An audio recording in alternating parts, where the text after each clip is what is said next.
Hello everybody, welcome to Andrew Broussard Watercolors. Today I have another perspective video for you all, and even though it involves math, we're going to put it into simple terms so you can understand what's taking place.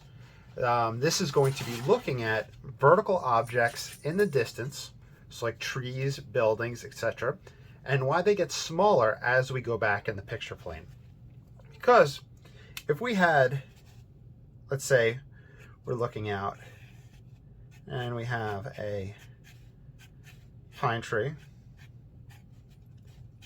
just a really simple tree like that. Then further in the distance we had a tree house.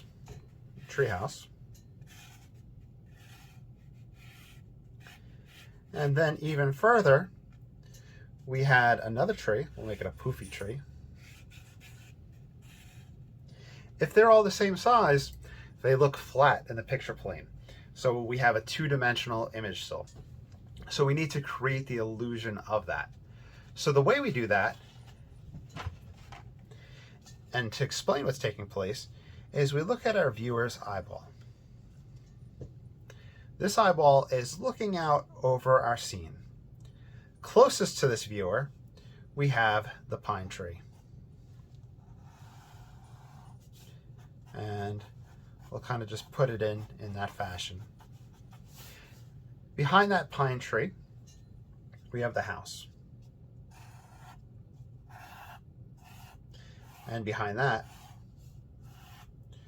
we have our poofy tree.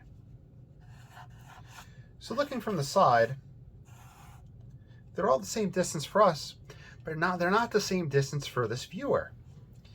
We can see that there is the distance here twice as far, and then 3 times as far. So how do we create that change, and why does that change take place when we look at depth?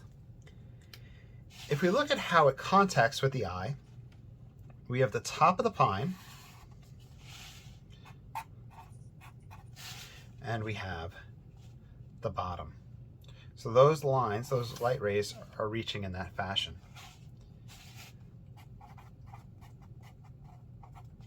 I'm going to do top P, bottom P.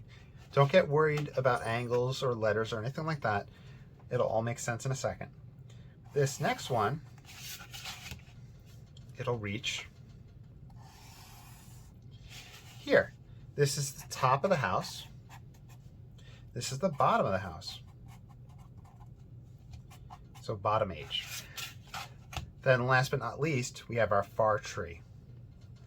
And if we draw our bottom ray and our top ray, we'll say it's top T for tree. Bottom.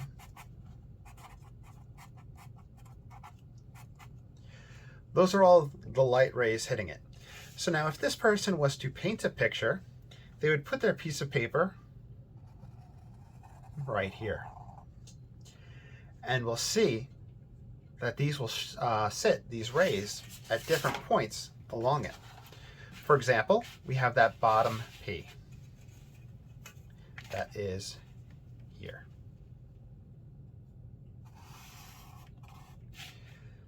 Bottom P. We have the top of the P. We then have this line right below it, which was the top of the house. And then we have that other one, that's the bottom of the house. So let's line these up, and let's bring those lines along.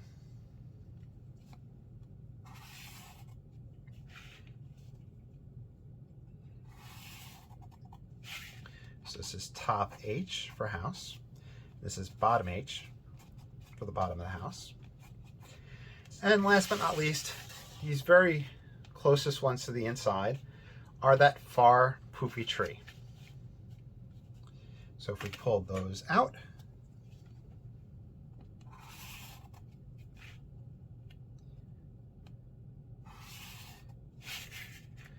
I'll do top T for tree, and bottom T for the bottom of the T.